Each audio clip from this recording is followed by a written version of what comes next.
Shalom, salam sejahtera, salam sehat untuk kita semua. Kembali kita akan mendengarkan sapaan Sabda Tuhan di hari ini, hari Selasa tanggal 4 Mei 2021. Sebelumnya mari berdoa. Tuhan, kami hendak mendengarkan firman-Mu, bimbinglah kami dengan Roh Kudus-Mu untuk kami dapat mengerti, menghayati, dan kami dapat menjadi pelaku firman-Mu. Kiranya firman Tuhan menjadi pedoman dalam kehidupan kami, firman-Mu menjadi pelita bagi kaki kami dan terang pada jalan kami. Firman-Mu senantiasa melandasi kami dalam melangkah menjalani kehidupan kami, dan biarlah kiranya firman-Mu menuntun kami pada jalan kebenaran dan hidup. Ya Tuhan, inilah doa kami, dalam nama Tuhan Yesus kami berdoa. Amin. Bacaan Alkitab terambil dari Hosea pasal 2 ayat 13 dan 14 yang mengatakan, sebab itu sesungguhnya aku ini akan membujuk dia dan membawa dia ke padang gurun dan berbicara menenangkan hatinya. Aku akan memberikan kepadanya kebun anggurnya dari sana dan membuat lembah Akhor menjadi pintu pengharapan. Maka dia akan merelakan diri di sana seperti pada masa mudanya, seperti pada waktu dia berangkat keluar dari tanah Mesir. Yang berbahagia, kata Yesus, adalah mereka yang mendengarkan firman Tuhan serta memeliharanya dalam kehidupan sehari-hari. Terpujilah Tuhan Yesus. Ibu bapa dan saudara-saudara yang dikasihi Tuhan, hubungan antara Israel dengan Tuhan digambarkan seperti atau ibarat hubungan antara istri dan suami. Tuhan diibaratkan sebagai suami dan umat Israel digambarkan sebagai istri. Namun dalam gambaran kitab Hosea kita melihat bahwa ternyata Israel tidak setia. Dan gambaran tentang Israel yang tidak setia itu dapat ditemukan dalam rumah tangga Nabi Hosea. Hosea disuruh mengawini Gomer binti Diblaim, seorang perempuan sundal, seorang perempuan yang pelacur, kalau boleh dikatakan demikian, untuk menggambarkan gambaran kehidupan rumah tangga Hosea menjadi gambaran dari kehidupan umat Israel yang tidak setia kepada Tuhan. Israel berbuat jahat di hadapan Tuhan. Mereka lebih memilih untuk menyembah kepada ilah-ilah lain daripada kepada Tuhan yang sudah menyelamatkan mereka. Ibarat seorang istri, Israel telah berselingkuh. Ia telah memilih kekasih lain. Ia tidak setia kepada Tuhan yang telah menyelamatkan mereka.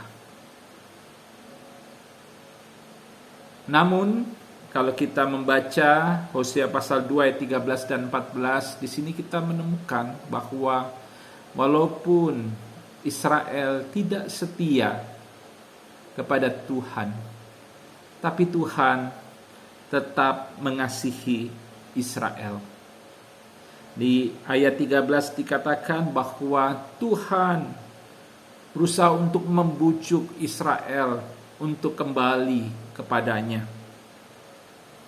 Israel akan dibawa ke padang gurun dan Tuhan akan berbicara menenangkan hati umat Israel. Dan Tuhan akan memberkati umat Israel. Itu digambarkan di ayat 14, aku akan memberikan kepadanya kebun anggurnya dari sana. Di sini kita melihat kehidupan umat Israel yang diberkati oleh Tuhan.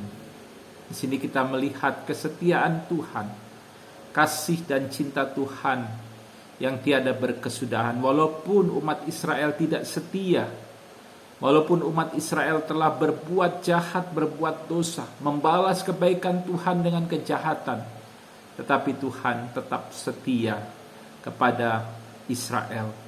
Tuhan tetap mengasihi Israel. Tuhan menyatakan kasih setianya kepada umat Israel. Di sini kita melihat bahwa Tuhan adalah Allah yang setia.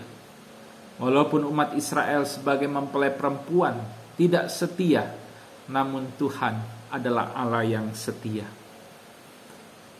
Saudara-saudara yang dikasihi oleh Tuhan, firman Tuhan mengingatkan kita betapa Allah sungguh-sungguh mengasihi kita. Walaupun kita sebagai manusia telah jatuh di dalam dosa, namun Tuhan tidak menghukum kita. Tuhan mencari kita. Tuhan membujuk kita untuk kita kembali kepadanya.